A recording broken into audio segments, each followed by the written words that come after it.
Welcome to my Rose Theory series. Today's topic is about our bodies and what are they truly. Now, I'm doing two things on YouTube right now. A 10-week Transform You program.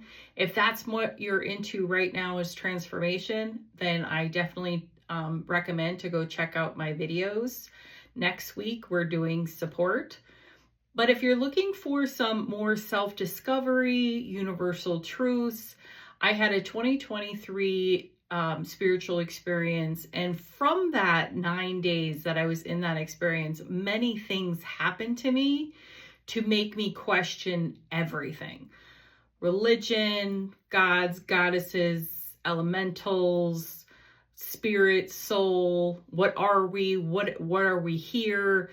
It made me question a lot of everything that I formerly believed.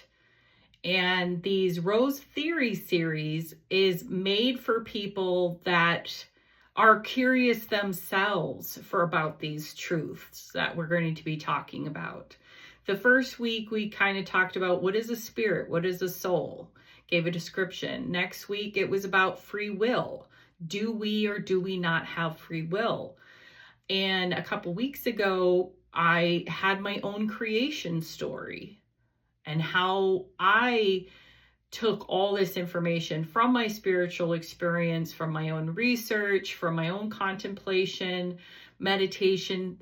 I came to these conclusions. And that's the wonderful thing about a theory. It's not the job of the person saying, hey, this is what I believe. It's for you as the viewer to be able to say, does that make sense or it doesn't? Let me do my own research. Let me find out my own truth. That is the point of this Rose Theory series, is to get me not to convince you of anything. It's for you to come up with your own curiosity on these subjects. So today's subject is, what is our bodies? I found this today thrift shopping. Our bodies are pretty miraculous, right? I mean, you think about all of the abilities that we have within our body to be able to do. I mean, it's very, in our gratitude practice that some people that don't have limbs and I have them. Some people lose a leg and I have both legs. Some people have developmental issues and their brain isn't working as efficient as mine is working. We are all born differently, but fundamentally, we have the same structure. And when I was doing my creation story, what I believe is that there is a divine masculine and a divine feminine made from the original source, which is consciousness itself. And from there, they created. And from there, they created. And with destruction came life. And there's a lot of creation in between the Big Bang Theory and us here today. Me making this video to you. One human body talking to you, receiving on your ears the message, or in captions, reading it visually. So a lot happened between the Big Bang and us being here. When I was in my spiritual experience, I felt in one moment that I was in the back of my own bus. And let's look at this body as a car.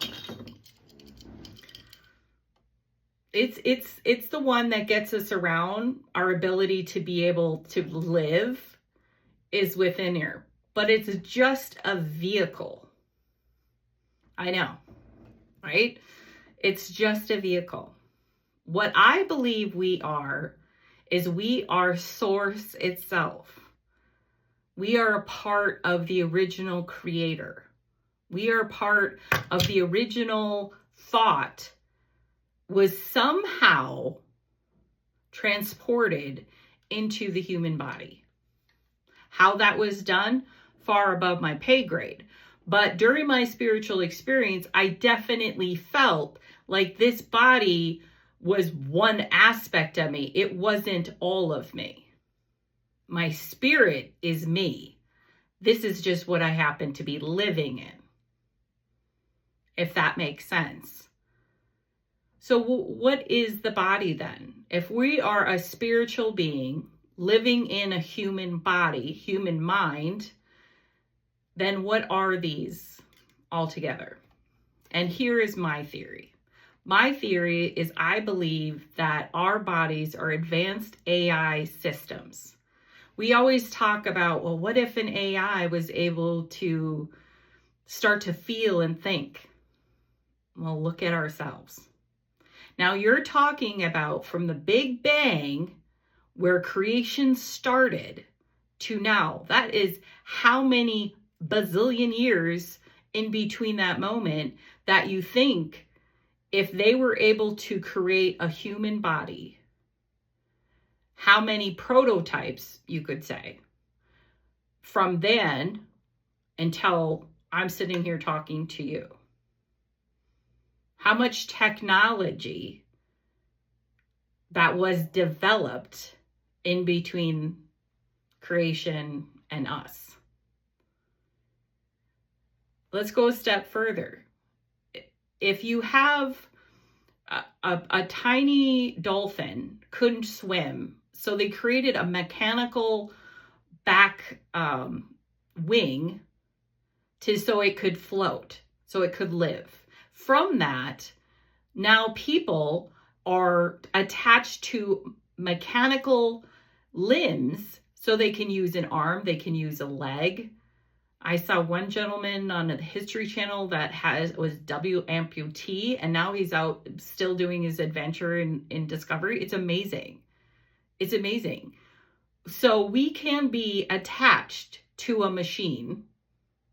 We also, if you look at robotics, you can switch out the parts of any AI system. Well, not with donor transplant, you can put in somebody's heart, you can put in somebody's lungs, somebody's eyes, skin.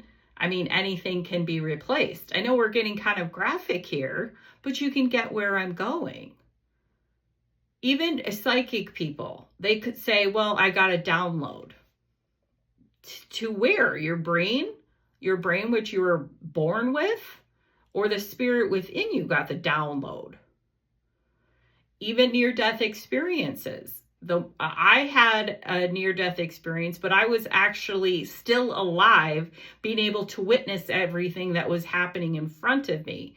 But most near-death experiences die. Their heart and brain is no longer functioning, but they're still functioning. They're still having emotions. They're still having all that. Why is that? Because there's two separate things happening. You have the spirit and you have the body. So if you look at this, we are truly advanced AI technology.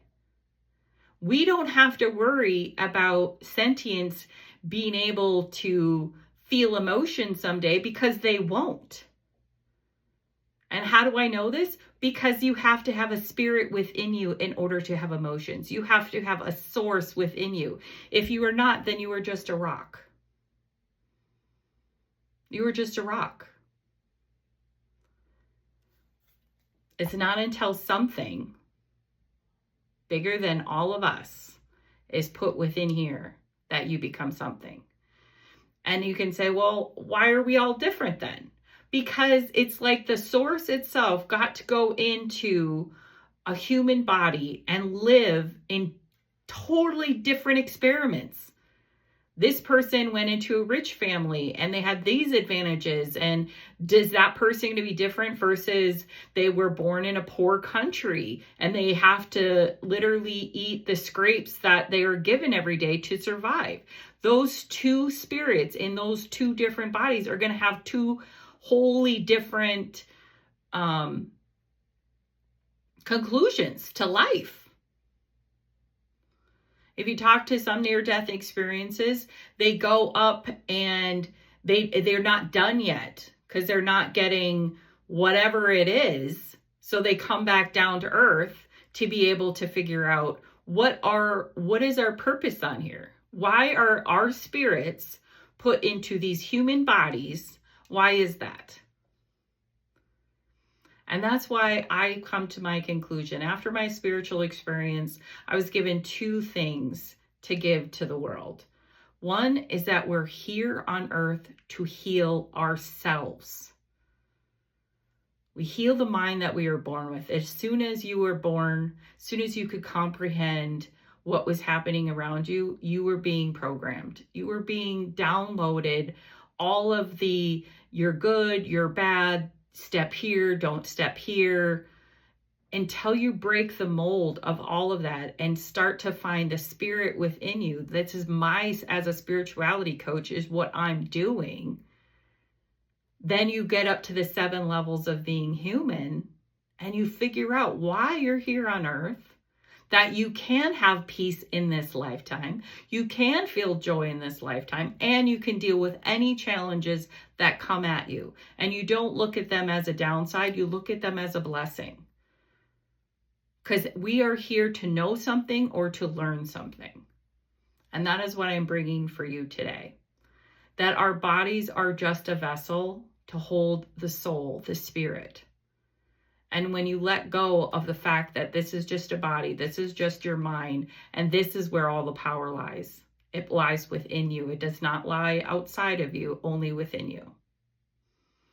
I hope this jumped your curiosity and you go and you find out what your own truths are. Blessings to all who see this. Bye.